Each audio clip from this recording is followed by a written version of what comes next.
conversando, inclusive esse quadro é bem interessante, porque é estrangeiro, né? Veio lá de Paris, parece, e aí alguns até já perguntaram, e realmente tem ali fora um histórico, até de quem pintou, de onde veio, qual a história, né, do quadro. Quem tiver a curiosidade de querer saber essa história, é só procurar o pessoal ali da portaria, que certamente eles vão disponibilizar para vocês. E cá estamos, né, num processo de estudo, de buscar conhecimento. E a casa oferece esse processo e nós precisamos manter a casa. Então, esse processo de rifa, cantina, livraria, que inclusive agora uma novidade que eu fiquei sabendo hoje, temos lá cartão de débito e crédito. Então, pode carregar no cartão, não tem problema. Fica tranquilo. Depois se resolve com o gerente, né? Não tem problema. O importante é ir. O resto, depois a gente resolve. Bom, e a busca, né, que nós estamos aí de tentar adquirir esse imóvel, que por enquanto é alugado, e às vezes a gente pode até, lógico, né, às vezes é difícil nós mesmos não conseguimos, mas às vezes nós temos o amigo do amigo do amigo do amigo, que de repente pode saber de alguma forma de ajuda. Então, qualquer pessoa que tenha alguma ideia, alguma colocação, alguém que possa ajudar, nós estamos aí em busca dessa ajuda para adquirir, né, esse imóvel.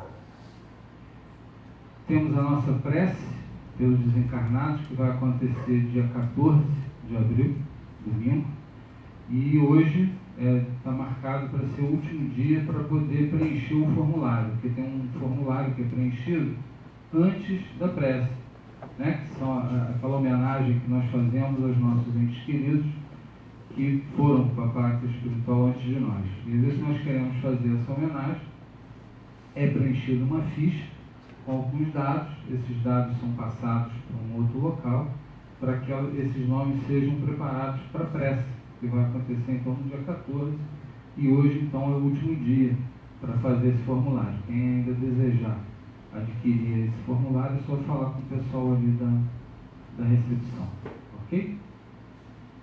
Dito isso, vamos nos preparar então para a nossa prece inicial.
Obrigado, Senhor.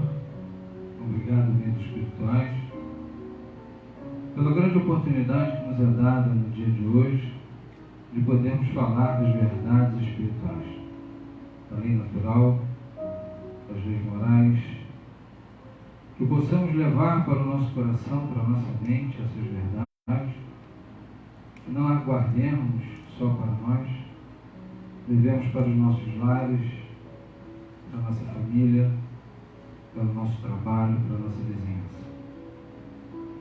Quando falamos em reforma íntima, quando falamos em melhora pessoal,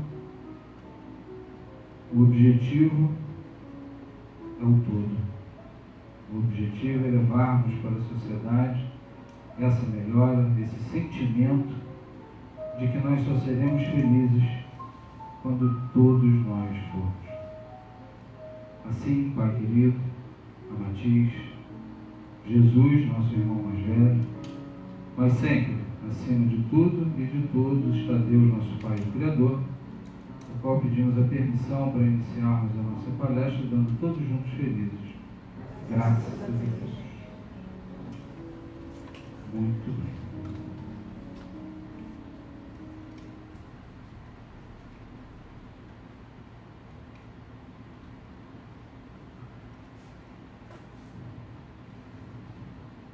Nossa palestra, né, de hoje: nascimento, infância, juventude, velhice, a família. Pena que nós, né, não temos todas as fases aqui representadas, né? Nenhum de nós se encontra na fase chamada velhice, né? Com certeza, né? Sim, claro. E complementando com o sentido educativo das reencarnações, o dever dos pais. Complicado, né? Hoje nós vivemos num mundo que chama muito para o material, e nós temos grandes dificuldades de podermos levar para os nossos filhos conceitos de evolução, detalhes que nós gostaríamos que pudesse ser como era, entre aspas, antigamente, mas existe evolução. O que essa evolução faz? O que esse crescimento faz? Esse progresso é positivo? Não é positivo? Então nós vamos tentar juntos buscar essa conclusão. Não existe a intenção de dizermos que temos a verdade absoluta nas mãos, né? A doutrina espírita, ela tem essa beleza. Jamais será dito você não pode. Nós tentamos juntos, né, chegarmos à conclusão de que se fizéssemos desta forma seria melhor. Para A, para B, para C, mas logicamente nós recebemos de Deus, dessa inteligência suprema que a gente vê na pergunta número 1 do Livro dos Espíritos, nos deu uma ferramenta. Ferramenta essa chamada livre-arbítrio, que é uma grande pegadinha, né? Talvez que tenha sido dado para nós, porque você pode fazer o que você quiser, não é isso, livre-arbítrio? Não é poder fazer o que quer, né? Exatamente. Por que tem essas aspas, né? Nosso amigo ali está colocando, fazendo assim com os dedos. Por que tem essa aspas? Vocês acham que a gente não pode fazer o que a gente quer? Né? Uma frasezinha muito clara para nós. Tudo me é permitido, mas nem tudo me convém. Né? Se eu quisesse sair daqui correndo agora, sair correndo, deixava o microfone aqui, eu saía aqui correndo, dava de cabeça ali na parede. Eu posso fazer isso? Não posso? Mas por que eu não faço? Eu sei que vai doer. Né?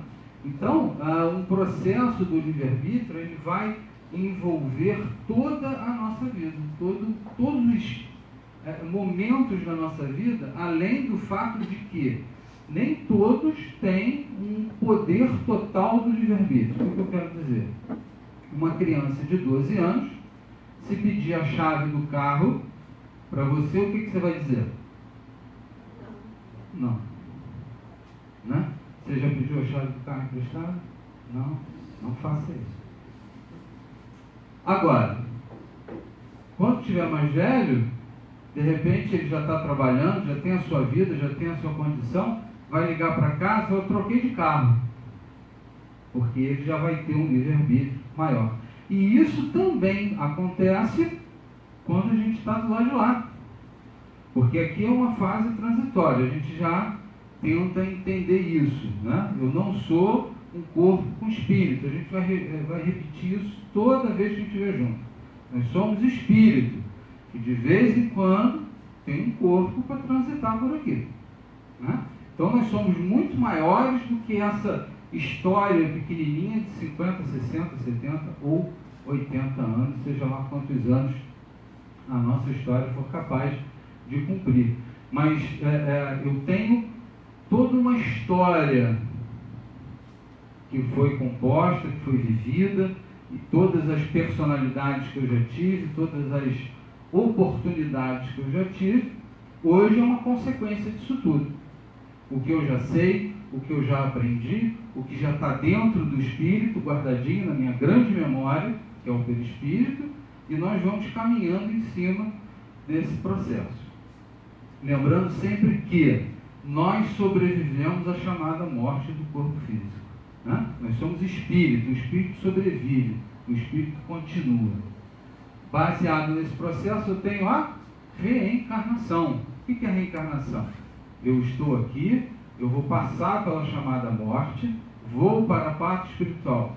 Lá eu fico por um tempo e vou retornar para cá, bebezinho de novo. Ok? Eu vou passar por todo aquele processo. Puxa, eu tenho que passar por tudo de novo? Tem jeito, né? Bebezinho, vamos chorar pra caramba, não deixar os pais dormirem, nós vamos para a escola, vamos fazer um monte de coisa, tudo repetido. Apesar de que as nossas decisões poderão ser melhores. Então, hoje nós vamos entender como é que funciona esse processo de nascimento, infância, juventude e velhice, que na realidade são o quê? Fases, não é isso? Tudo na vida, o mundo, é composto de fases. Um planeta, ele não surge assim do nada. Existe todo um processo, o próprio planeta, o Sol, né? O Sol surge como uma grande estrela que vai ter uma vida e num determinado ponto aquele Sol se apaga. E essa renovação vai acontecer. Por que nós seríamos diferentes? E existe uma ferramenta que Deus colocou para nós, que é fundamental nesse processo, que é a família. Família, uma grande solução. Olha só. Alguém se identifica nessa grande família? Não precisa dizer qual é, mas alguém aqui já teve problema em família? Não precisa dizer qual é, pelo amor de Deus, né? Eu costumo brincar, inclusive eu brinco com meu irmão, que nós nos damos maravilhosamente bem. Meu irmão é fantástico, adoro ele, sabe por quê? Ele mora em Petrópolis. Ele está lá, eu estou aqui, a gente se dá super bem, a gente conversa bastante pelo telefone, né? Maravilha, até porque eu sou o caçula e basicamente as grandes questões da família, a culpa é sempre do caçula. Tem algum caçula aqui? Vocês me entendem, né? Vocês me entendem. Então, nesse processo, vocês vejam as figuras, né?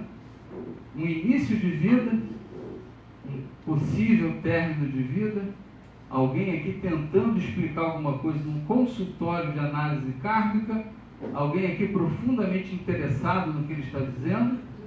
Às vezes eu me sinto assim, fazendo palestra, né? E aí você vê até o cachorrinho que está aqui no meio. Essa pessoa aqui vocês acham que é quem? Sogra. Ó, viu? Já falei provocando. Né?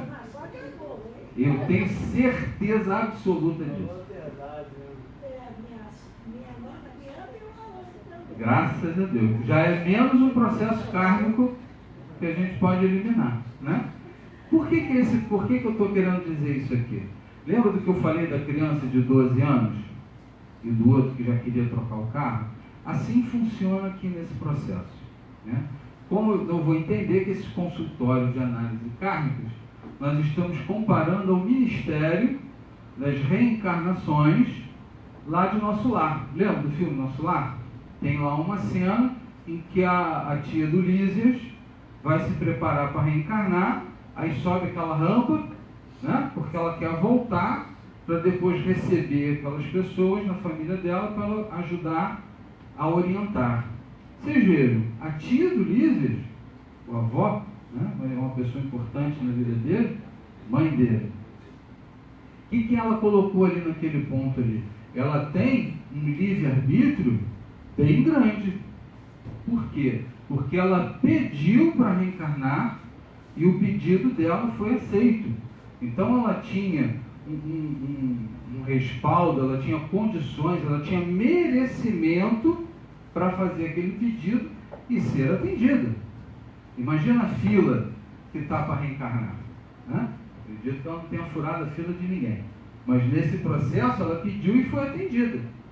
Agora, vão haver pessoas que estão querendo muito reencarnar e esse não é o momento. Por quê? Porque não tem merecimento para que isso ocorra. O livre-arbítrio dessa pessoa é pequeno. Um outro exemplo.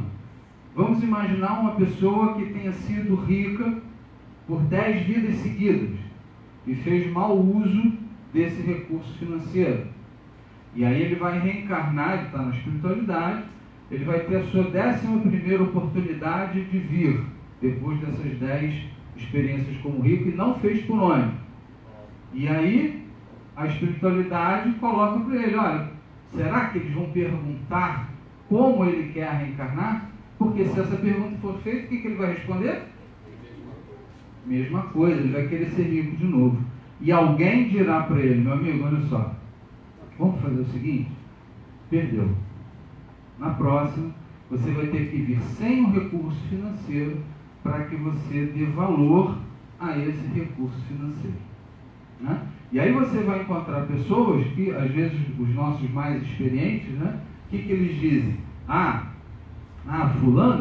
Fulano come sardinha, caviar. Né? Não é isso? Então, existe a possibilidade, não estou dizendo que é isso, mas existe a possibilidade de que as pessoas prepotentes, que aparentam algo que não são, existe uma grande possibilidade de que em vidas anteriores, e aqui não cabe qualquer tipo de crítica, apenas um estudo kármico, de que essas pessoas tenham tido uma vida de posses e que agora não têm e que gostaria de ter. E se sentem saudosos desse processo e agem ainda como se fosse aquele chefe, aquele governante, aquele general, seja lá o que for, que já teve uma importância muito grande e hoje não tem. E se sente mal com isso e às vezes ataca as pessoas em volta por conta disso. Então, na grande realidade, esse processo aí, todos nós passamos por ele. Né? Então, por isso que a gente entende que hoje é muito difícil de você encontrar uma família que tenha 100% de harmonia. Não é que a família seja algo complicado. É porque, muitas das vezes, quem aqui já teve um pensamento assim? Não, deixa eu me controlar porque é meu irmão. Deixa eu me controlar, eu não posso falar isso porque é a minha mãe. Ah, se não fosse meu pai. Alguém já pensou assim? Eu sou o primeiro a levantar. Então, o que a gente está querendo dizer com isso? A família, fica tranquilo que você está desligando. Fica tranquilo. Não vou brigar com o senhor. Fica tranquilo. Até porque está me gravando, já pensou? Deus me livre. Isso é uma prova, né? Fica tranquilo. Então, nesse processo que a nossa família é uma grande experiência, porque a oportunidade que os espíritos têm, né, os amigos espirituais, de colocarem juntos espíritos que têm uma dificuldade muito grande, mas que precisam se aceitar, pelo menos durante um tempo, né? Porque os filhos dependem dos seus pais até um determinado ponto, né? Depois que casa, trabalha, tem a sua condição, a grande maioria sai de casa. É isso? Então, a família é um processo. Às vezes você tem casais que não tem uma ligação consanguínea, mas lá atrás, quando o início dessa relação se deu, foi por atração física. O rapaz muito bonito, a moça muito bonita, os dois se veem, se sentem atração física e iniciam um relacionamento. Porque se não fosse a atração física, nem isso ocorreria. Já existiria um processo de afastamento. E às vezes no trabalho, na casa espírita, não se enganem, né? O pessoal de jalequinho, depois que a gente vira espírita, todo mundo é irmão. Né? Todo mundo é irmão. Mas acontece porque são muitas cabeças diferentes, são histórias kármicas diferentes, mas que não se reencontram à toa. Então você às vezes trabalha com uma pessoa que você, caramba, né? Meu santo não cruzou com o dele. A gente já bota a culpa no santo, né? Meu santo não cruzou com o dele. Não é o seu santo, é você. Mas por quê? Não é que a pessoa seja ruim, ou que você seja ruim, ou que você é muito bom. Não. É simplesmente que existe uma grande possibilidade de que em outra vida essas pessoas tenham se reencontrado. E não havia necessidade de serem familiares, mas colegas dentro de um centro espírita, colegas dentro de uma igreja, colegas dentro são vizinhos. Né? Vizinho também é uma maravilha, né? Acho que a melhor coisa que Deus inventou é o vizinho. Não? E eu aqui pensando que estava acertando, né? Mas é assim, todo esse pessoal. Por quê? Porque nós temos esse karma. O que é karma? Vamos lá, vamos por aí. Não tem uma palestra que fala sobre isso, mas é importante deixar claro. Karma é consequência. E às vezes quando a gente fala karma, na cabeça da gente sempre é um negócio negativo, né? Não, isso é karma. Não. Se karma é consequência, essa consequência pode ser positiva e pode ser negativa, ok?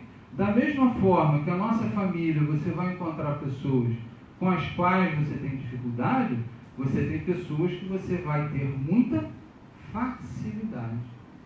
Porque se só tivesse dificuldade, as coisas não dariam muito certo, né? Mais cedo. Então você também, além de você ter as pessoas mais difíceis, você vai ter pessoas com as quais você tem mais facilidade de lidar. Vocês têm isso dentro da sua família? Eu tenho, né? A minha está na espiritualidade já, mas está por aí. Então, é um processo que nós devemos estar bem claros, porque se Deus nos deu a família como uma grande solução, ela não pode ser só dificuldade.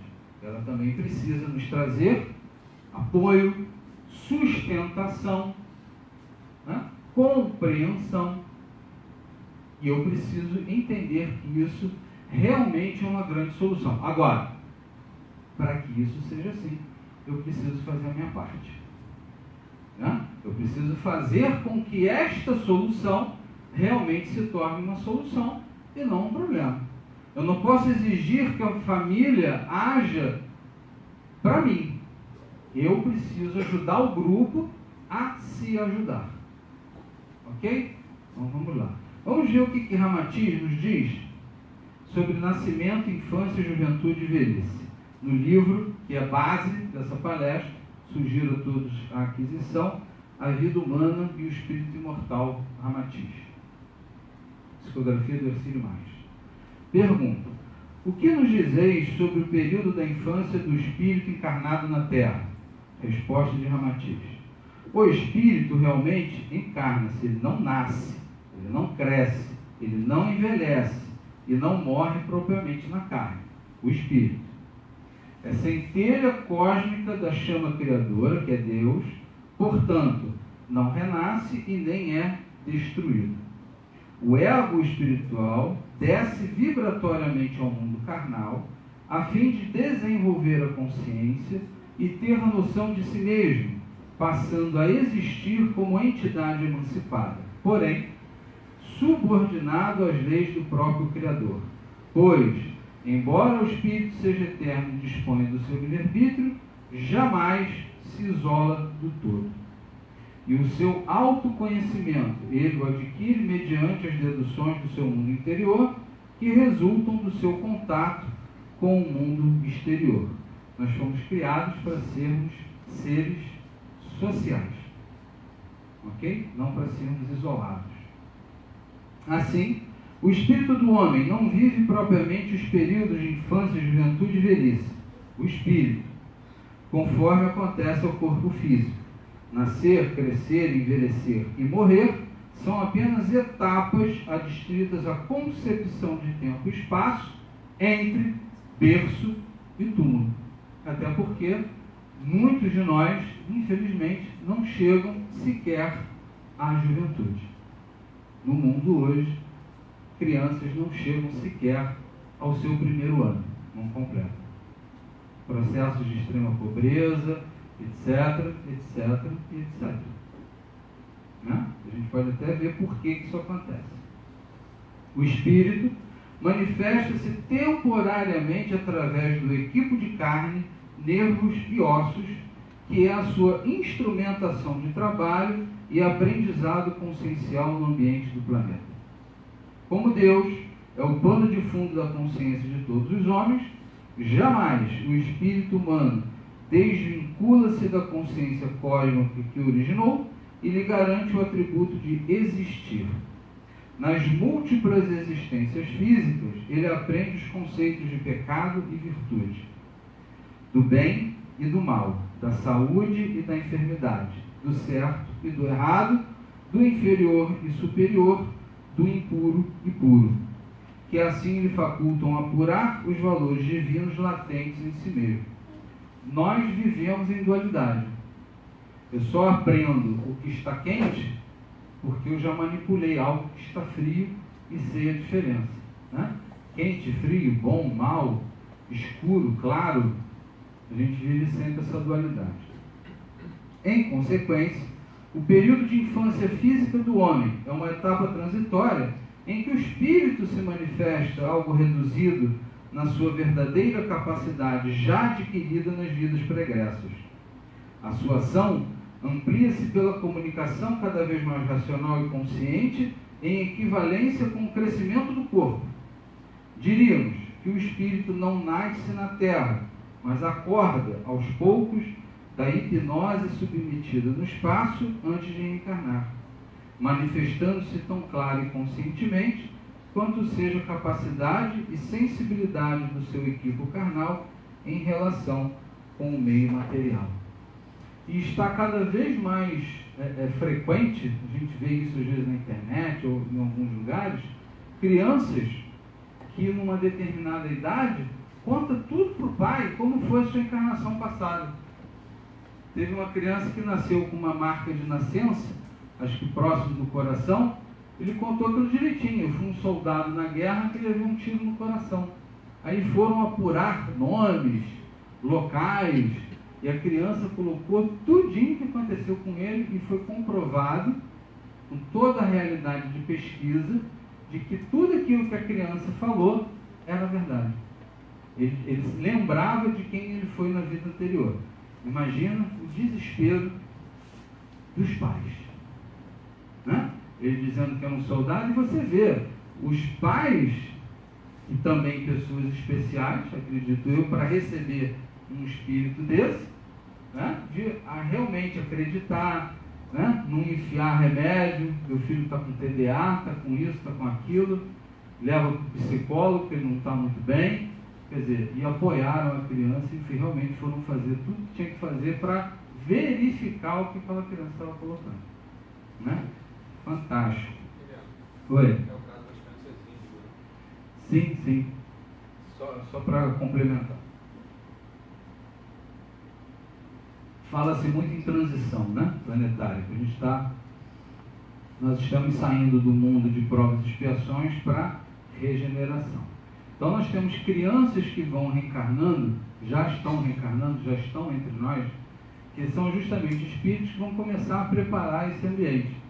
E uma delas são essas crianças índimas, que algumas parece que um dos pontos é que você pode identificar como se elas fossem hiperativas.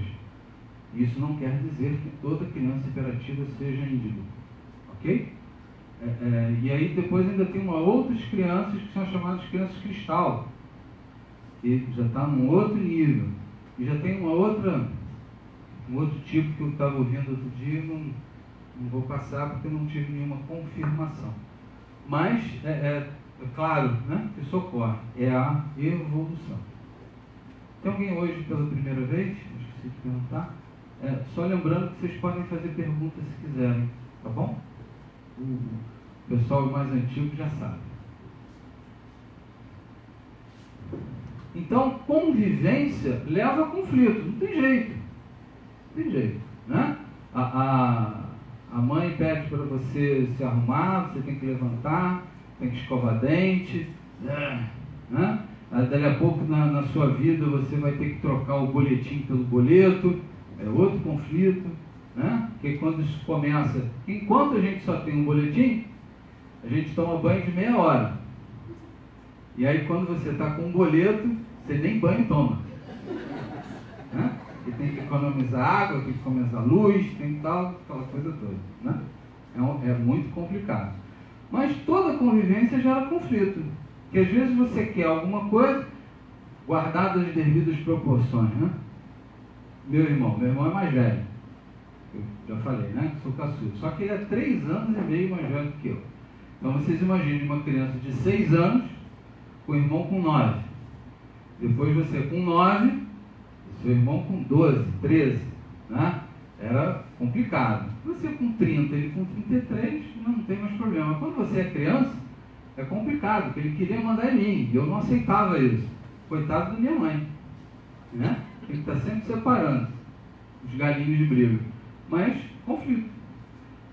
Eu quero ir na feira, não tem dinheiro. Conflito. Né? Eu quero ir no cinema, não gosto de cinema. Qual filme que você quer ver? Eu quero ver Guerra nas Estrelas. Detesto ficção científica. Mas então o que você quer ver? Eu quero ver Amor Além da Vida. Detesto romance. E aí, como faz? Né?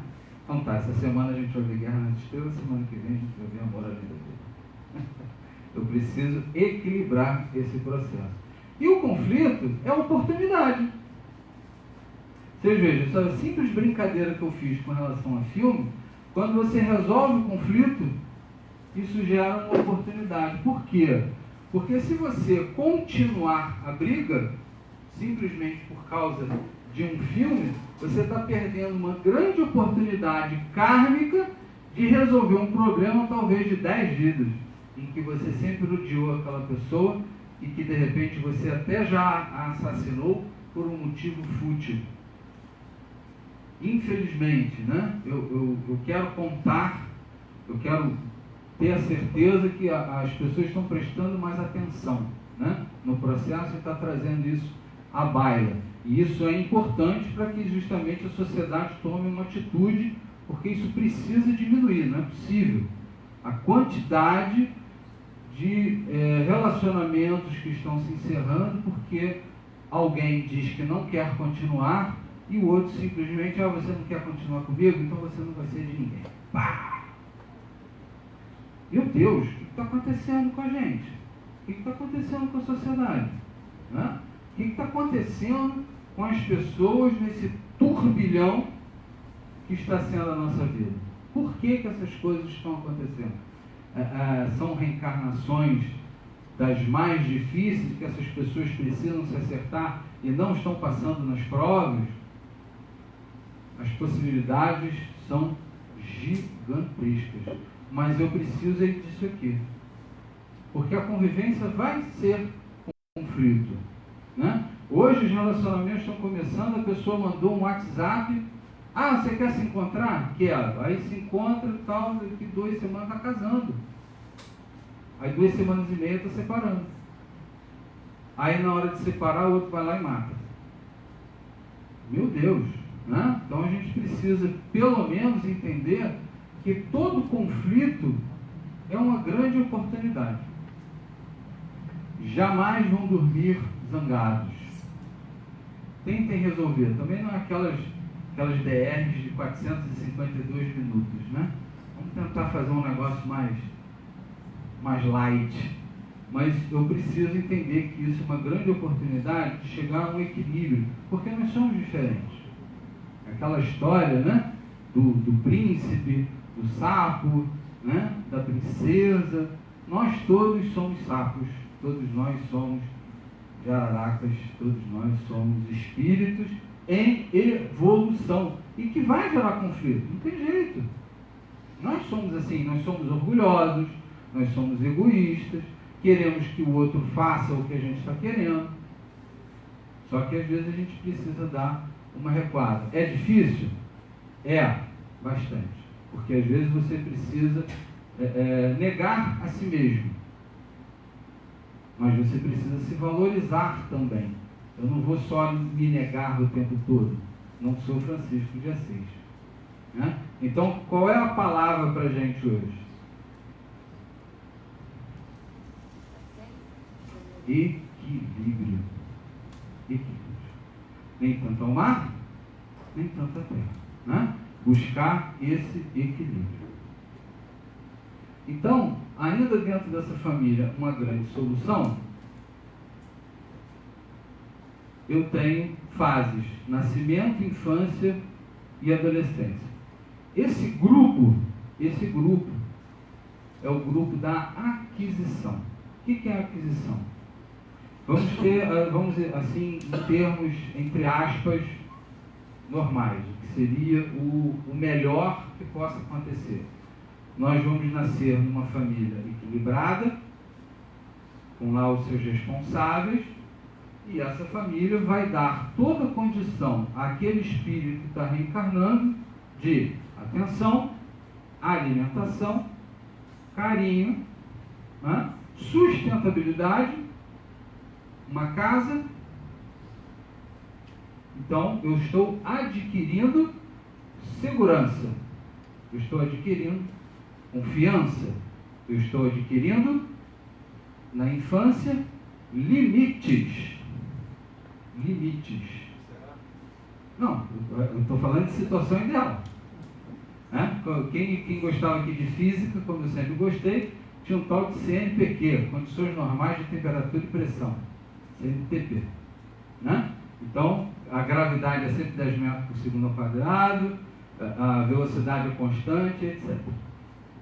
Bom, baseado nisso, essa infância, ela tem limites do tipo: minha filha pequenininha, pai, eu quero um celular. Não. Por que não? Por que não? Porque não. Eu sou o seu pai, sou o seu responsável, não é não. E aí uma criaturinha desse tamanho assim, menos da minha metade, diz para mim assim com aquela coragem: porque não é resposta.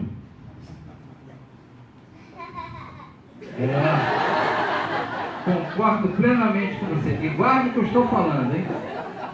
E guarde o que eu estou falando, para depois você falar com o seu pai. Desculpe. E aí eu disse para ela o seguinte: você quer saber por que não? Legal, então senta aqui. E eu contei, falei. Não me lembro nem quanto tempo eu falei, né? Porque eu adoro falar, vocês sabem disso. E aí ela entrou num processo de achar que porque eu expliquei, ela se seguia, legal, ganhei meu celular. Então, não, o não continuou não. Mas eu só te expliquei o porquê não. Você não queria a resposta? Eu te dei. O não está permanecido, né? Minha função régia. É claro que depois de um tempo a gente acaba liberando aquele processo. Mas o que eu queria nessa hora? O que ela me respondeu. Porque se ela me apertou, eu apertei ela também, né? No seguinte sentido: por que você quer? Eu estou sempre com você. Se eu não estou com você, é sua mãe. Se não é sua mãe, é seu irmão.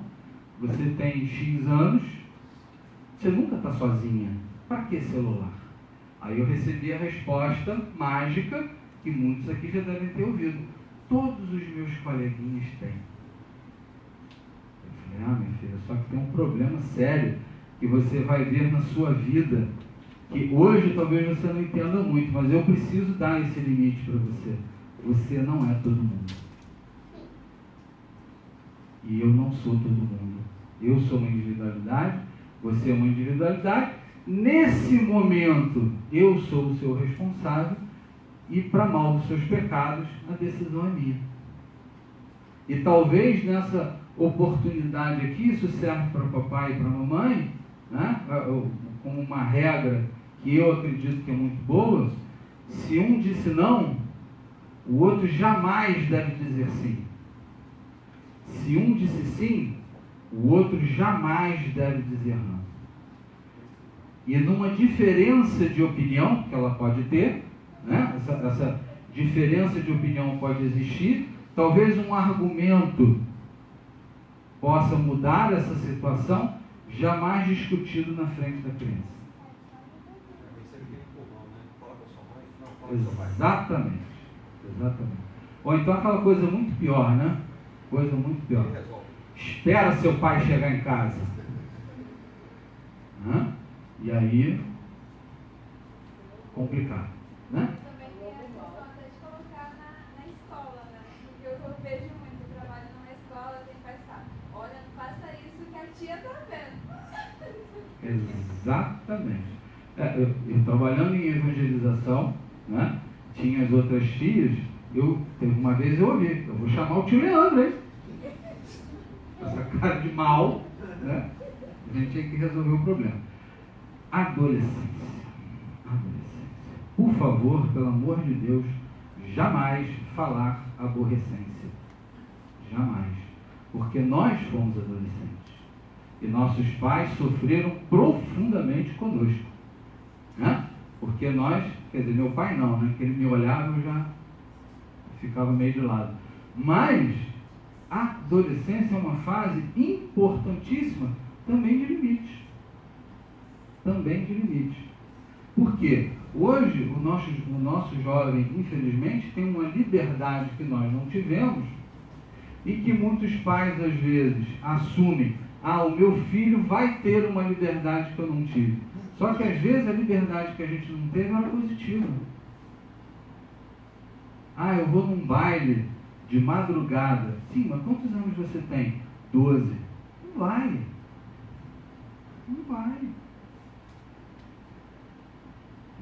Mas, infelizmente, alguns vão. E acontece o que a gente vê na televisão. Né? Aí já amigos meus, às vezes, contando histórias do filho chegando com 13, 14 anos, bêbado em casa. Né? Carregado por... Não sejamos também... Eu cheguei em casa várias vezes trocando perna. Escutei muito de manhã. Mas eu já tinha, sei lá, não me lembro nem quantos anos. Né? Então, na realidade, o que acontece? Essa fase é uma fase de aquisição. Agora, quem é que fornece esse processo que aqui eles precisam adquirir? Nós. Né? Nós precisamos oferecer para esses espíritos tudo aquilo que seja necessário, desde que a gente consiga. Eu preciso, é fácil? Claro que não. Né? Nada do que a gente está conversando hoje é fácil. Mas a gente precisa se esforçar para que socorra. O que acontece em diante? Juventude e maturidade. O que tem na juventude e na maturidade? Aplicação. Se eu, durante nascimento, infância e adolescência, eu só tive sim, o que eu espero da minha juventude e maturidade? Que eu continue recebendo sim. Só que quando eu estou na juventude e maturidade, eu já estou afastado da minha casa.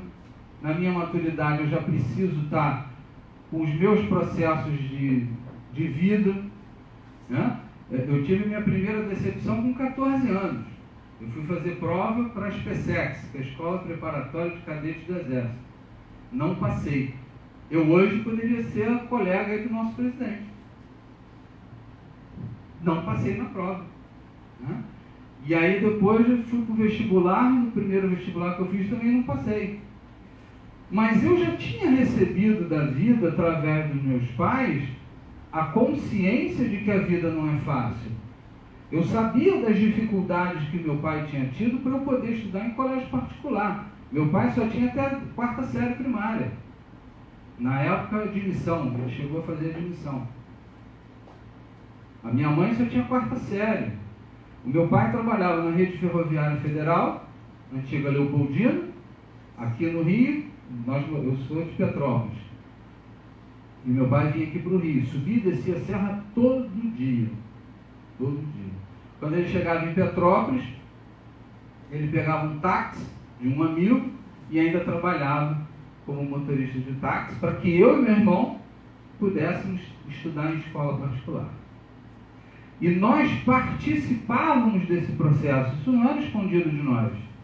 Não para que sentíssemos somente orgulho dos meus pais, mas para que nós tivéssemos ciência do esforço que estava sendo aplicado para que nós tivéssemos educação. Então eu tive num processo de aquisição respeito pela dificuldade. Então quando você chega na juventude e maturidade, você, não que eu tenha essa grande capacidade, mas você tem uma couraça maior para você receber essa diversidade. O que está acontecendo com os jovens hoje? Suicídio. Nunca houve tanto suicídio como está havendo hoje. Não sei se porque agora tem, né, internet, informática, você tem mais acessos, as coisas são mais comunicadas e etc. Mas eu acredito que não. Né? Não estou dizendo que, pelo amor de Deus, não estou botando a culpa nos pais, não é isso. Mas num processo da sociedade, aonde nós estamos recebendo espíritos que precisam de um apoio e eles não recebem. Hoje você tem um trabalho maravilhoso do CVV, telefone 188, já é nacional, aonde as pessoas estão tendo muito trabalho, porque toda hora chega uma ligação de alguém que está se colocando. Leandro, uma reportagem sobre 39 suicídios diariamente no Brasil e 60 tentativas. A depressão já está sendo considerada pela OMS, que é a Organização Mundial de Saúde, um mal de saúde. Né? Eu tive uma aluna segunda-feira passada que se suicidou. Acabou a aula, foi para casa e cometeu suicídio. Quer dizer, e o que é o suicídio? Desculpa a palavra, mas Não. Desesperança. Desesperança. Quando você não tem nenhuma demonstração de que está sempre rindo, brincando e tudo mais, e você não vê isso. Você quer ver uma coisa? Aquele ator Robin Williams. Quem aqui já não riu no filme dele? Né? E ele tem uma frase que é muito forte, que ele diz que é muito pior a solidão acompanhada do que a solidão em si. Porque mas por que esse processo, e você até descobriu não concordar muito com você tem todo o direito de achar que é esse processo. Mas, na realidade, o que acontece? Nós nos isolamos. Tem uma foto que o pessoal brinca, eu vi isso outro dia no Facebook, e talvez seja um dos motivos. Vamos visitar a vovó. Sai daqui, o obsessor. Está lá, vamos visitar a vovó, que há muito tempo que a gente não visita e a vovó tem se sentido sozinha. Está a vovó sentada no sofá, com umas 6 pessoas em volta, com o celular na mão. Ninguém foi ver a vovó. Ninguém foi ver. Porque só quer saber disso. Eu vi uma criança num carrinho de bebê, que não devia ter uns 2, 3 anos, com o celular na mão, fazendo assim. Um dedinho, aquele dedinho, né? Dá vontade de você morder ele. Mas, meu Deus, não é que não possa, né? Outra notícia que a gente vê na internet, uma menina com 3, 4 anos de idade teve que passar por uma cirurgia com riscos de ficar cega pelo uso excessivo do celular. Joguinho, né? Joguinho, né? Fala, querido. Eu queria saber sobre esse processo quando eu tenho depressão. Desde que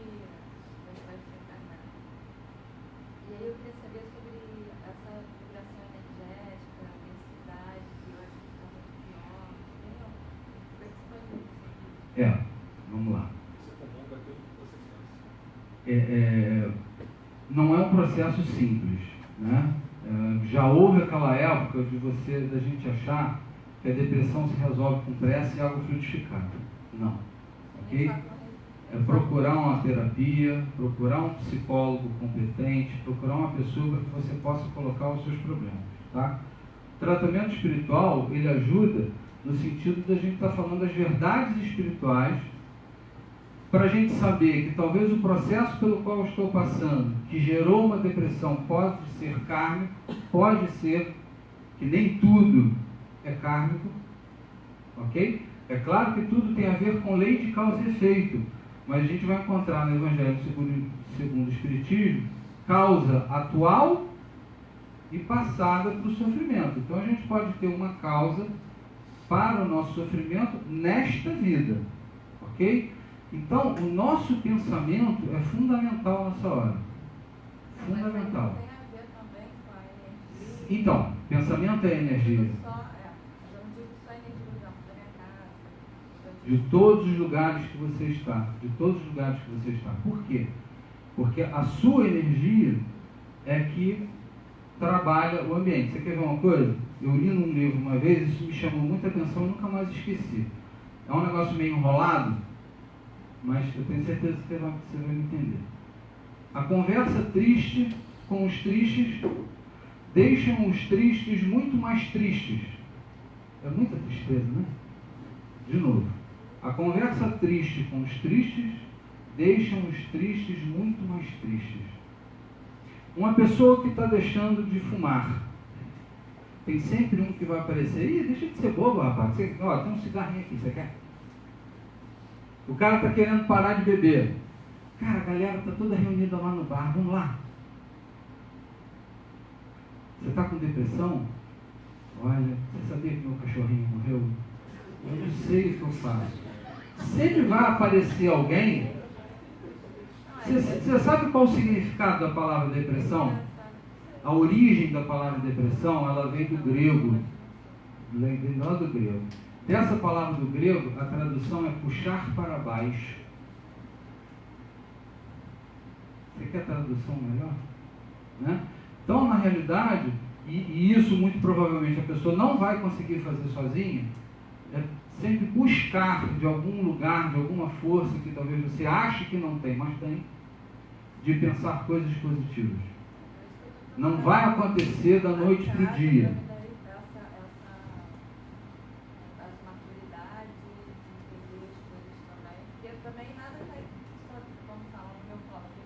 Exatamente. Você quer ver uma coisa? Jesus é sempre... Claro, lógico. Você imagina a força que um alcoólatra faz para parar de beber? Eu não consigo imaginar. Não consigo.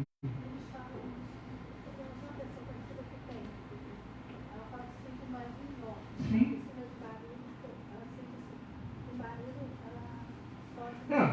Cada um vai colocando. Que puxa lá para baixo, né? E deixa a pessoa numa situação difícil. Exatamente. Por quê? Porque quando a sintonia ela é fundamental. Então, por que eu estou falando isso? Como uma das grandes características do chamado espírito encosto. Hoje não é palestra sobre obsessão, mas eu acho que cabe. Uma das grandes características do espírito chamado encosto é se encostar numa pessoa por similaridade de pensamento. Então, quem é que vai se encostar do lado de uma pessoa que está deprimida? Um deprimido. E aí a depressão dele pode aumentar a sua. Às vezes não é nem só desencarnado, como encarnado. Exatamente. Tem pessoas que chegam perto de você, te tiram toda a energia e você quase dorme depois. Né? Então, não tem... Só para lembrar que, quando você falou dos jovens, eu também estava lembrando disso, por causa do número enorme de suicídios. Sim. Eu acho que essa falta também de buscar, ou a própria família de estar conectado para poder mostrar. Perfeito, você disse tudo. E quando eu não encontro isso na minha família, porque isso pode acontecer, né? Eu preciso buscar ajuda. Você buscou uma casa séria, que tenham um tratamento espiritual, que através das palestras você vai ter conhecimento, ok? Procura assistir todas, sem faltar nenhuma, e segue lá, desobsessão, antimagia, cura, para que você possa se reequilibrar. Porque o tratamento espiritual, na realidade, é bom que se diga isso, não opera milagres. O que o tratamento espiritual faz? Por exemplo, na pessoa que está querendo parar de beber, ok? Então, o lema do alcoólatra anônimo: se você quer beber, o problema é seu. Agora, se você quer parar de beber, o problema também é nosso. Então, o que um tratamento espiritual faz? Ele afasta todos aqueles espíritos que utilizam daquela pessoa que bebe, que é o chamado caneco vivo, e a partir dali, a pessoa tem o seu poder de vontade garantido, seu livre-arbítrio. Não tem ninguém interferindo no livre-arbítrio dele. Então, se ele entrar num bar de novo, vai ser opção dele, não sugerido pelos espíritos. Porque até isso pode ter 500 espíritos, mas o cara só entra no bar para beber porque ele quer beber. Ele sente necessidade. Ok? Os acessórios, vamos dizer assim, só se utilizam daquela necessidade que ele acha que tem. Quando ele tem o apoio também, agora a pessoa que tem a depressão, eu realmente odeio barulho, é muito ruim. Isso é uma coisa muito particular de cada um, não tem jeito. As pessoas com depressão ficam irritadas com isso, e aí eu acho que isso tudo é uma vida, sintonia, Quando você estiver num lugar que você acha que aquele lugar está levando você para um estado depressivo, você afasta. Não, mas assim, eu quero falar também, porque eu estou tendo coragem de chegar e falar, mas muita gente... A grande maioria tem medo. Não quer buscar uma ajuda por causa da sua mesma esquecimento. Às vezes é desconhecimento, quando você diz, procura um psicólogo, eu não sou maluco. Né? Então, sempre aquela proteção. Outra linha hoje de tratamento, você sabe que eu não sou psicólogo, mas é a Gestalt. É a melhor linha hoje para quadro depressivo, é a linha da Gestalt. Psicólogo, linha de Gestalt, é a melhor linha hoje para tratamento. Não tem... Porque, na realidade, um tratamento terapêutico, ele vai fazer... É como se a cabeça da gente fosse um porão, um quartinho de empregado. O que o terapeuta faz? Ele arruma aquele quarto. Então você vai jogar fora aquilo que não serve. Te ajuda a arrumar. Você troca a lâmpada para você poder ver melhor o que tem lá dentro. Né? Isso é fundamental. Tá bom? Então vamos continuar aqui para a gente não perder, porque eu tenho que cumprir o trajeto. E aí a velhice. Na velhice, a avaliação. Né? Então, nesse processo em que eu estou sempre aqui adquirindo, estou aplicando e estou avaliando, eu posso pensar, e até no meu próprio período de maturidade, eu estar fazendo isso diariamente. Eu continuo adquirindo, eu continuo aplicando e continuo avaliando. Eu preciso me autoavaliar constantemente, para que eu possa, por exemplo, perceber. Às vezes eu me aborreço no trânsito, eu faço algo que eu não devia, falo alguma coisa para a esposa em casa que eu não deveria. Você tem uma capacidade de se autoavaliar, coisa que às vezes eu faço todo dia. Leandro, você pisou na bola de novo. Né? Então é um processo que a gente precisa estar bastante atento. Então a família é uma grande solução. Quando a gente fala aqui em paternidade, é pais, ok? Então, paternidade e maternidade. É uma divina tarefa. Né? Deus nos dá a oportunidade de receber espíritos que muito provavelmente, antes de que eu reencarne, eu já tinha aceitado essa missão, né, de receber esses espíritos junto comigo, e eu preciso considerar que é uma tarefa divina. Eu preciso assumir esse compromisso. Eu preciso entender o processo e eu preciso ser o exemplo. Espera aí. Você quer ver um negócio interessante? Deixa eu aproveitar que meu amigo saiu com as crianças dele. Mentir é feio. Mentir é feio, não é? É. Aí o telefone toca. Aí você pede para o seu filho atender o telefone.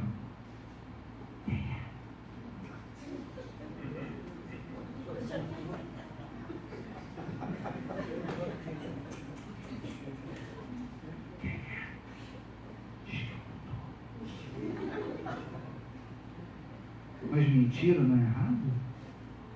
Não, porque tem mentira que é branca.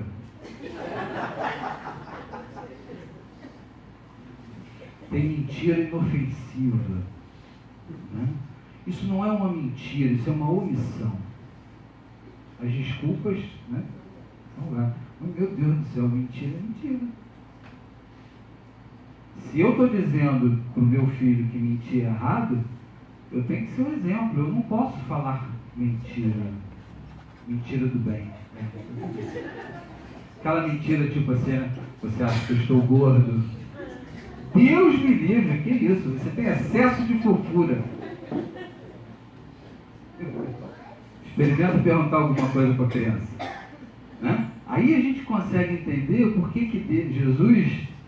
O que Jesus disse? Assemelha-se à criança. Só vai entrar no reino dos céus aquele que se assemelhar a uma criança. Jesus queria que a gente fosse bagunceiro? Não. O que Jesus queria que a gente fosse? Simples. Sincero. Né? Verdadeiro. Criança é tudo isso. E a gente esquece. Porque a gente já foi criança um dia. Né? Então, quando você começa a adentrar os problemas da sociedade, você começa num processo de você... Quantas vezes eu fiz isso? Hoje em dia chama-se nerd. Né? Na minha época, na nossa época, não na sua, CDF. Né? Eu tinha problemas sérios, extrema timidez, problemas realmente de relacionamento.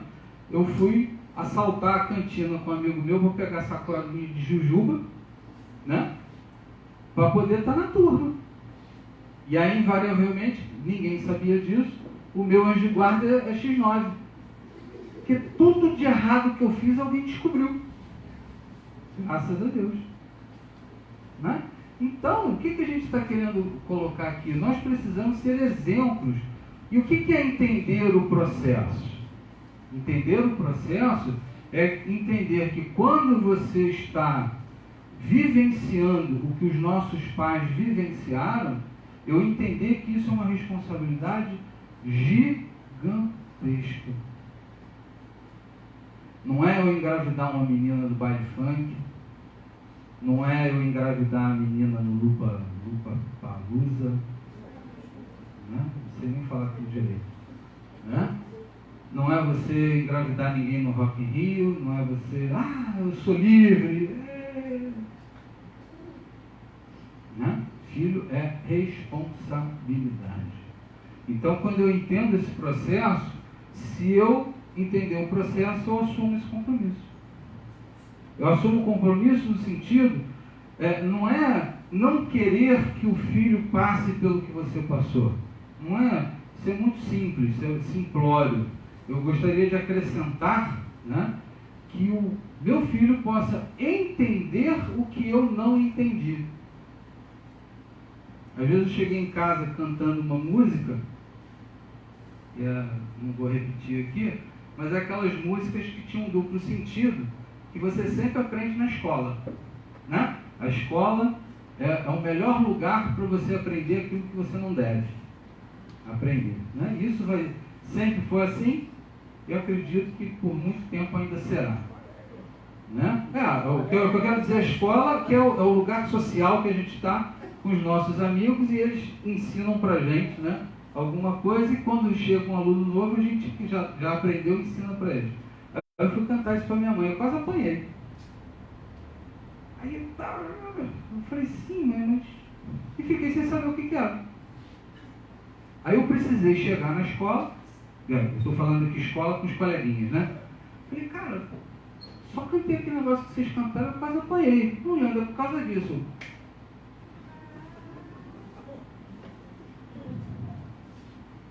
O garotinho chegou para a avó.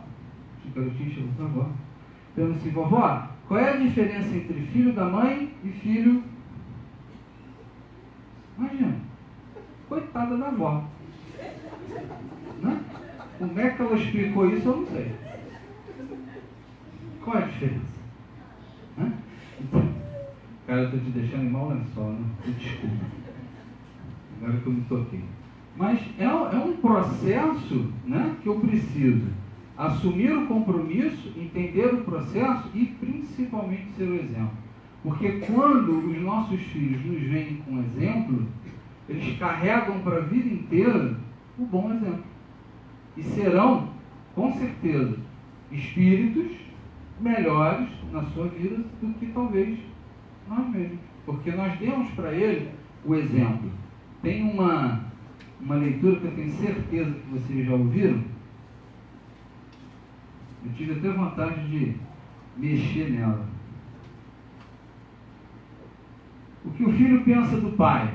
Aos 7 anos, papai é um sábio, sabe tudo. Quando a gente está com 14 anos, parece que o papai se engana em certas coisas que me diz. Quando eu estou com 20, o papai está um pouco atrasado nas suas teorias, não sabe dessa época. Se for celular, então. Aos 25, o velho não sabe nada, está caducando. 35, com a minha experiência, meu pai nessa idade seria milionário. 45, não sei se eu consulto o velho. Nesse assunto, talvez ele pudesse me aconselhar.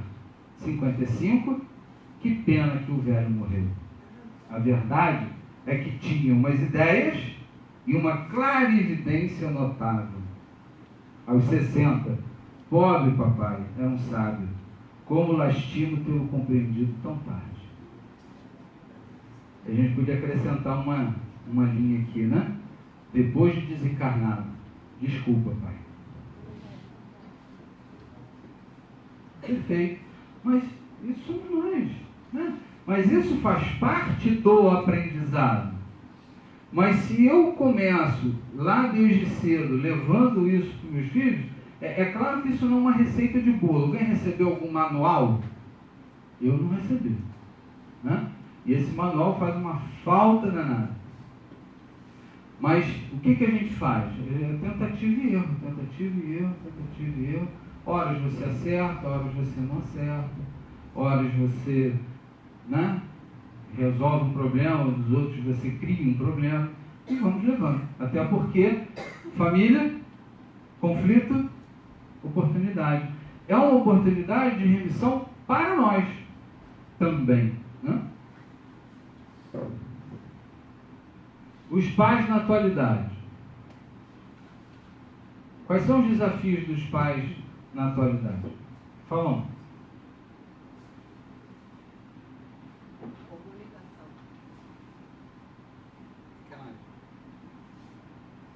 Vocês podem perguntar o que eu não posso. O que mais? O que vocês acham?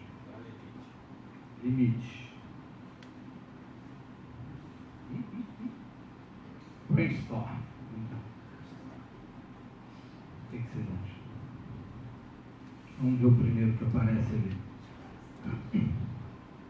Consumismo.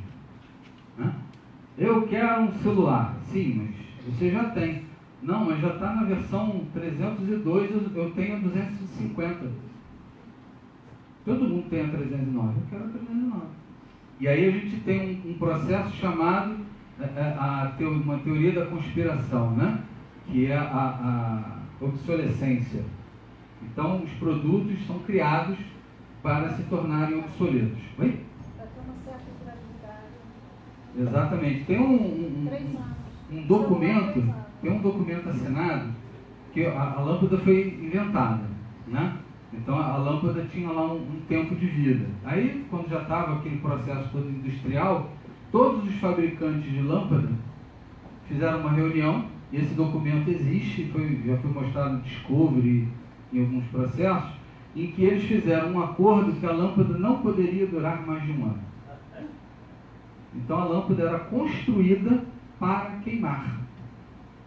Aí tem um cara que descobriu uma impressora dele, quebrou, Aí ele ligou para a assistência técnica e falou: desculpe, senhor, a sua impressora não tem mais conserto.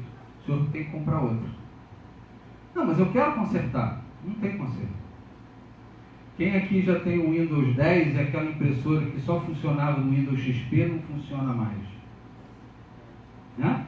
Aí o cara fuçou daqui, fuçou dali, chegou lá e encontrou um russo que descobriu que no circuito integrado daquela impressora, daquele código, daquela espécie, vamos dizer assim, tinha um chip que com um contador de tempo, que depois de um tempo ele queimava. Se trocasse aquele chip, a impressora voltava a funcionar. E assim ele fez e ele voltou a funcionar com a impressora. Tem um sensor de plástico, aí eu fui lá, o cara, não, tirou outra. Eu falei, não, cara, consertar, tirou outra. Eu falei, por que não faz o sensor de alumínio, de ferro, sei lá? Porque ela tem que quebrar. Não, ele falou assim, e aí a HB vai vender impressora para quem?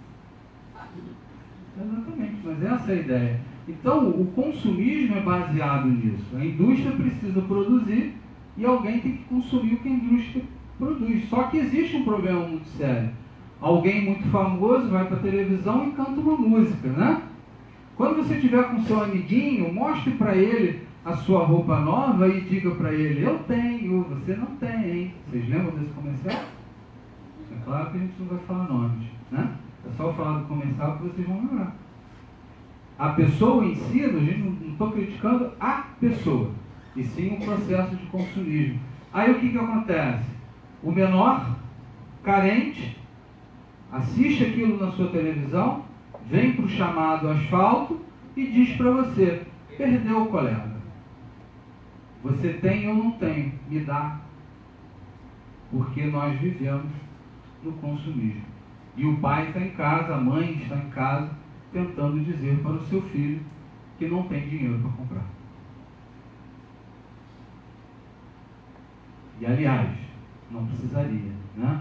Porque o tênis XYZ que custa sei lá quanto, você pode comprar um outro que não é tão bom, mas que custa 1/3, 1/4 do valor daquele outro.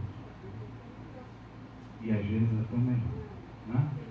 É o famoso processo do etiquetão e da etiquetinha, né? Enfim, nós passamos por isso. Quem aqui não almejou uma calça da Levi's? Tênis All-Star, né? Só o pessoal que viajava que tinha. Então não é só de agora, né? O consumismo é algo que já vem de há muito tempo. Violência. Violência, infelizmente, é um ponto que a gente está vivendo, porque essa violência não é só violência física, é violência verbal também, que às vezes machuca mais que a física. Então, sensualidade é o que a gente vê na novela, né? A gente vê nos programas. Quem gosta, por exemplo, de filme de série, né? Agora o tal do Netflix é famoso. Às vezes eu tenho dificuldade, eu e minha esposa. Né? Hoje, por exemplo, ela escolheu lá uma série lá coreana de uma história de 1505, porque hoje em dia é só droga, polícia, CSI, e aí no CSI tem sempre uma morte violentíssima, o cara que cortou a cabeça de não sei quem, o outro que entrou na escola que matou todo mundo, e aí essas coisas estão chegando, fisicamente falando, né, na nossa atualidade. Os jovens chegam, entram numa escola e saem matando todo mundo. Uma série de espiritualidade, né? Oi? Espiritualidade. Uma série de Netflix, espiritualidade. Vou procurar. Internet.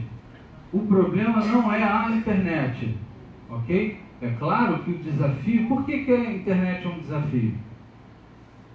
Por causa do excesso, né? Um jovem desencarnou por causa de jogo, porque ele ficou 36 horas consecutivas jogando. Ele infartou. Quando descobriram ele estava debaixo da mesa dele, tinha garrafas com a sua própria urina. Ele sequer dava um pause no jogo para ir ao banheiro. Ele fazia suas necessidades ali mesmo. e foram encontrá-lo morto 36 horas, pelos cálculos, né, que eles fizeram lá, eles encontraram esse processo. Então, mas o problema não é a internet, é o uso que se faz dela. Quando a gente estudava, né, os mais experientes aqui, a gente tinha que ir na Barça, né, aqueles que podiam adquirir a Barça. Até quem tinha Barça era assim, uma coisa assim, do outro mundo. Né? Era muito... Exatamente. Então, porque eu pesquisava na casa do meu amigo. Né? Então, nesse processo, mas hoje, a gente até brinca, né? O que você não achar no Google não existe. Se você digitar alguma coisa lá e não aparecer nada, é porque aquilo não existe. Né? Então, você acha exatamente qualquer coisa. Às vezes não presta, mas que você vai achar, você vai. Então, a internet é uma ferramenta sensacional, bem utilizada. Então, o desafio da internet é exatamente você conseguir dar o quê? Limites, como o nosso colega ali colocou. Né? Você dar limites, você tem hoje cursos que se você não tiver internet, você não faz. Né? A minha filha está lá no Pedro II, tem lá um site, tem lá os estudos, tudo na internet. Então você precisa ter esse processo.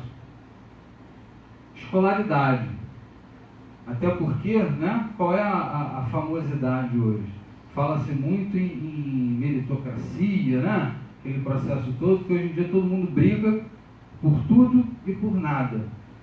Mas como é que eu vou poder fazer um processo qualquer de igualitário se você tem uma pessoa com escolaridade e outra não? Você precisa dar condições iguais para que aquelas pessoas possam ter um processo. Então, o ensino é fundamental. Como é que, qual o sonho, né, que a gente teria? O senhor querido lá, das antigas, nem era do partido que eu mais gostava, mas o senhor Darcy Ribeiro, a gente precisa pensar bem, o que ele dizia? Construam escolas para não ter que construir presídios. Qual é a realidade que a gente tem hoje? Maior população carcerária. Né? Então, qual era a ideia? De você ter locais onde você tem a criança o maior tempo possível na escola. Com processo físico, com processo de aprendizado, com processo cívico, né? Patriótico, etc, etc, etc. Mas não há vontade para isso. Aí aquele problema que é o cachorrinho correndo atrás do rabo. Você tem só 5% da população brasileira que escolheu. Então, 5% só. e aqueles que têm vão para fora. Né? Mas vamos lá. É um desafio? Claro que é. Claro que é. Vícios. Deus me livre. Acho que não precisa nem falar muito, né?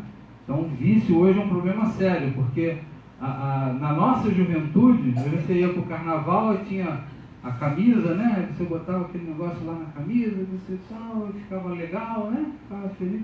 Hoje em dia você tem tanta droga sintética e cada vez aparece uma droga nova, cada vez mais viciante, cada vez mais levando esse processo de necessidade dos nossos jovens. Então, o vício hoje também é um grande desafio. Sempre foi, mas hoje está pior.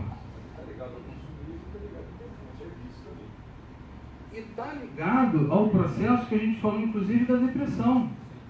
Porque às vezes a pessoa busca o vício para poder se sentir melhor, no sentido de fugir da realidade. E aí você tem o alcoolismo, você tem vários outros processos, né, que fazem com que a pessoa busque algo para poder se sentir melhor. Fé. Fé é um desafio?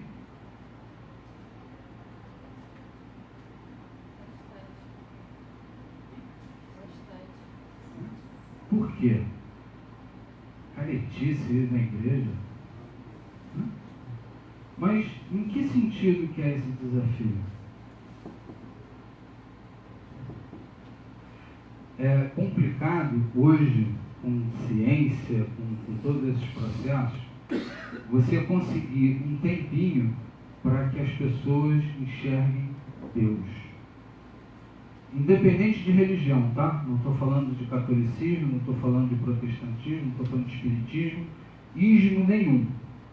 Mas que a gente consiga ver algo acima de nós. algo que nos protege, algo que nos ampara, mesmo quando a gente acha que isso não ocorre. Fé vem de fides, significa fidelidade. Olha só, o que fé tem a ver com fidelidade? Fidelidade a algo que você acredita. E você implantar dentro de você esse processo de fé é difícil. Porque como é que você vai levar fé para o seu filho? Porque não é algo que você dá, ou você tem ou você não tem? Se você não tem fé. Jesus tem uma das frases talvez mais difíceis. Ama teu próximo como a ti mesmo. Aonde que está a dificuldade dessa frase? Amar o próximo ou a mim mesmo? Como é que eu vou amar o próximo se eu ainda não me amo? Né? Então, eu tenho que buscar tanta coisa. Tem que buscar tanta coisa que são desafios que, se você for pensar bem, antigamente, talvez só não tivesse internet. É que as coisas estão exponenciadas. Sensualidade sempre houve, só que agora está exponenciada. Né? A violência sempre houve. Quem aqui há 2, 3 vidas atrás não participou de um duelo? Né? Eu não me lembro, mas devo ter participado. Com arma, com espada, com seja lá o que for. Ou talvez alguém aqui já não tenha participado das cruzadas. Né? Nós somos espíritos eternos, mas hoje ela está exponenciada. A violência hoje ela está absurdamente, a vida perdeu a sua valia. Às vezes a pessoa chega no trânsito, dá uma fechada, pô, você não tem medo de morrer, não? Não. Complicado, né? Então esses são esses grandes desafios que a gente tem que vencer. Deixa eu deixar isso aqui tudo aqui. Eu tenho um processo aqui para ler para vocês. Reeducação e o despertar da consciência anterior. Ramatiz. A natureza gradua proporcionalmente o despertar do espírito no seu instrumento de carne, através de diversas etapas conciliadoras e conhecidas como infância, juventude, maturidade e velhice. Mas assim como periga a carga elétrica de alta voltagem, os raciocínios incomuns e as emoções exaltadas do espírito encarnado podem afetar a coesão molecular do corpo, a rede enzimática e desarmonizar as coletividades microbianas, quando essa operação ultrapassa a resistência e a capacidade normal. Por isso, a sabedoria do psiquismo criou uma glândula, timo, que frena o crescimento orgânico prematuro e assim evita uma ação demasiadamente violenta sobre o cérebro, ainda em formação. O desenvolvimento adulto precipitado e organicamente frágil daria ensejo para o espírito agir na sua plenitude espiritual, mas atuando em altíssima voltagem sideral, capaz de queimar os neurônios e a rede cerebral. Tudo é organizado, tudo é controlado, tudo é perfeito. Então Deus, quando criou esse nosso organismo, nós somos mecanismos perfeitos. A ideia da nossa máquina é de perfeição. Nós, é que às vezes por abusos, mexemos em alguma coisa e alguma coisa desequilibra. Por isso a grande importância, por isso que eu quis ler isso para vocês, a importância dos 0 aos 7 anos. A importância. Por quê? A reencarnação ainda não foi totalmente consolidada. Não é que o espírito não esteja ligado, claro que está. Eu quero dizer que ainda está muito mais um instinto do que a presença da personalidade real daquele espírito. Então você tem a oportunidade dos 0 aos 7 anos moldar é muito forte, mas você precisa observar mais tendências, algumas colocações, algumas atitudes, observar as boas tendências. Se tem uma facilidade para música, incentivar a música. Se tem alguma coisa que você perceba em termos de atitude, por exemplo, maltratar um animal, atenção, não é legal. Então eu preciso tomar alguma atitude para que aquele espírito que está ali entenda que aquilo é errado. Bater nunca foi solução, nunca. Mas eu preciso criar um processo onde os meus filhos entendam que aquilo é errado. Essa coisa do limite é fundamental. A criança sempre testa o seu limite, que é para ele saber até onde ele vai. E não se espantem, sugiro sempre esse livro que é fantástico. Nossos filhos são espíritos, é o título do livro. Nossos filhos são espíritos. Eu não posso esquecer jamais que aquela figurinha linda que está ali no colo do nosso colega, né? Obrigado por vocês terem chegado, que é um excelente exemplo para mim, né? É um espírito que está contido naquele corpinho maravilhoso, assim como aqueles nossos dois coleguinhas ali que devem atormentar o pobre do papai, né? Positivamente falando, né? É uma delícia. Saudade da minha pequenininha. Ela está com 15, maior do que eu, fora o outro com 30. Enfim, é uma fase maravilhosa. Então é um processo em que eu preciso entender, porque qualquer coisinha que ele faça, né, não é entrar em desespero não, mas é eu estar atento, que eu possa contribuir, porque não é à toa que aquele espírito veio conosco. Talvez muitas das vezes eu pedi que ele viesse, e aí surge a oportunidade clara de eu poder, do lado de cá, não gerar esse processo, porque às vezes você desencarna. Eu sempre gosto dessa madeira aqui perto de mim, né? Às vezes você desencarna, mas o que acontece nesse processo?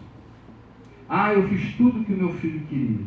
Aí você chega lá do outro lado, sim, coração, mas você tinha que ter dito pelo menos uns 20 não no lugar daquele monte de sim que você deu. A sua responsabilidade nessa vida era dizer não. E pelo amor de Deus, né? Eu não estou querendo estipular a filosofia do não. Não é isso. É sempre o caminho do meio. Sempre. Né? É claro que o que eu estou querendo dizer é que se você pretende dizer não, isso aí é a filosofia do Leandro, tá? Isso não está escrito em livro nenhum. Se você pretende dizer não, pense muito bem antes de dizer o não. Porque depois que você disser o não, não diga sim. Pense bastante. Isso é a filosofia do Leandro, ok? Não estou querendo que ninguém faça assim não. Nem estou querendo também que ele não entende ainda direito o que eu estou falando. Ok? Por quê? Por que isso? Se os nossos filhos são espíritos, eu não conheço. A gente, quando reencarna, a gente esquece o que a gente foi. Existe uma possibilidade de nós termos prejudicado muito aquele espírito, ou desse espírito ter nos prejudicado. E aí, graças a Deus, aí a gente entende a beleza da doutrina espírita, em nos dizer a lei de Deus, porque a doutrina espírita não criou nada, né? Apenas foi codificado, de nós esquecermos o que aconteceu nas vidas passadas. Para quê? Para que não haja um acesso indevido às nossas vidas anteriores. A gente não sabe o que aconteceu, e às vezes saber é prejudicial. Ok? Por isso que terapeutas sérios jamais fazem TVP, que é terapia, né, de vidas passadas, a revelia. Só faz quando realmente tem necessidade de fazer. Porque às vezes você vai querer... Oi? véu do esquecimento. Exatamente, porque às vezes você está querendo saber se foi príncipe e vai descobrir que foi sapo. Aí você vai sair pior da terapia do que entrou. Né? Então, que a gente tenha bastante parcimônia nesse processo. Então, você vai ter o desgosto, o remorso e o desafio para as próximas reencarnações. Aqui não está se dando receita de nada. A gente só está mostrando que através da lei de causa e efeito, através da reencarnação e através do livre-arbítrio, é que as famílias são formadas. As famílias são formadas baseadas nesse processo. Quanto mais pessoas nós prejudicamos, quanto mais pessoas nós amamos, tem os dois lados, mais famílias nós estamos criando. Né? Para que nós possamos nos redimir. Essa imagem é muito legal. Né? É assim que nós gostaríamos de nos sentir quando éramos crianças, e é assim que nós devemos nos oferecer para os nossos filhos. Mais uma teoria do Leandro. Né? Acho que a vida nos mostra isso, eu tenho certeza absoluta que também é de vocês. Um filho não pode ter medo dos seus pais. O filho precisa ter respeito dos seus pais. E hoje, diante daqueles desafios que a gente viu ali, antes ou além de ser pais e mães, nós precisamos ser amigos dos nossos filhos, para que eles não busquem fora de casa a solução dos seus problemas. Eles precisam ver em nós alguém em que ele possa sentar e falar do seu problema. Quer dizer, confiar em nós.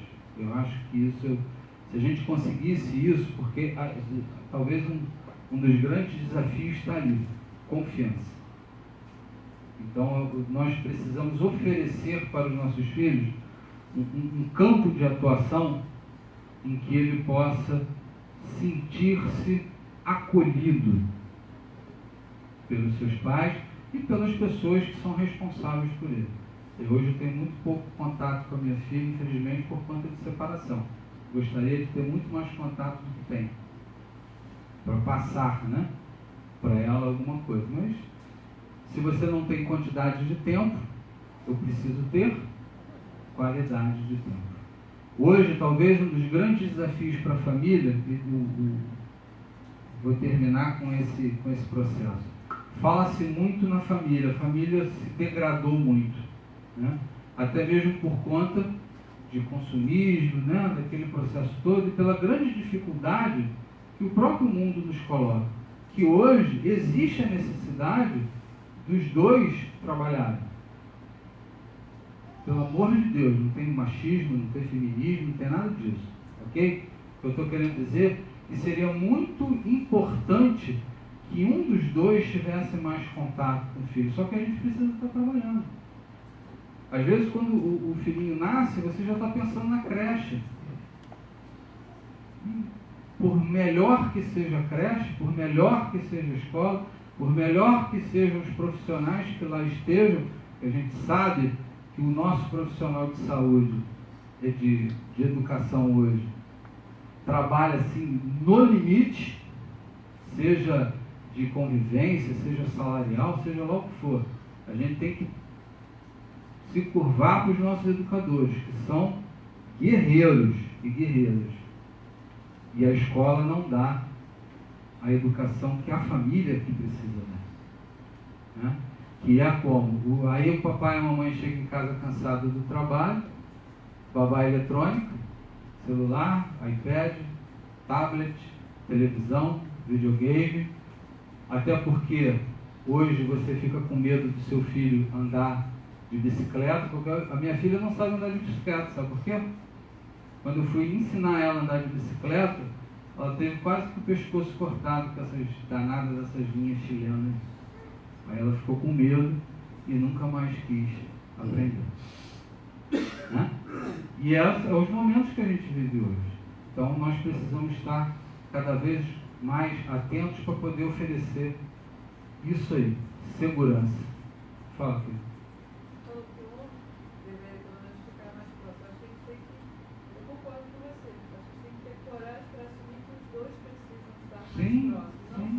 Claro. Mas os dois têm relação de trabalho, é que a gente possa estar mais próximo dos filhos. Os dois. Sim. Porque aquilo que a gente estava falando, se eu não tenho quantidade, a qualidade é primordial. E às vezes isso vai acontecer no final do dia. Você vai pegar o filhinho na creche, não perder isso. Esse contato, essa proximidade, porque é nessa hora que você cria a confiança. Que é para aquela hora danada da tal da adolescência, que é um processo complicadíssimo, o hormônio está lá no céu, né?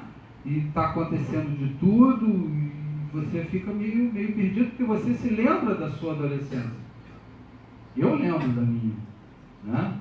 Até por conta da educação que a gente teve na nossa época, tudo que eu aprendi não foi em casa, porque meus pais não tinham coragem, não é coragem, isso não é para eu falar, entendeu? É complicado, mas essas coisas precisam mudar. Então, se eu não consigo, isso não é culpa de ninguém, ok? Eu preciso fazer por onde, criar mecanismos para que eu chegue num objetivo, que é o quê? Abraçar os filhos. E os filhos se sentirem abraçados, se sentirem seguros, sem qualquer tipo de redoma, porque, de outra forma, você tem medo de levar a criança para a rua, para brincar, para soltar pipa, porque ainda tem bola perdida. Né? A violência, etc. Minha querida dirigente já me olhou ali com os olhares. Se me deixar, eu viro a noite falando aqui. Vamos fechar os nossos olhinhos. Oh, graças a Deus. A senhora é um doce. A senhora é um doce. Então vamos fechar os nossos olhinhos. Nesse momento, vamos pensar nisso. Se eu sou filho, vamos pensar nos nossos pais, mesmo aquele que já está na parte espiritual.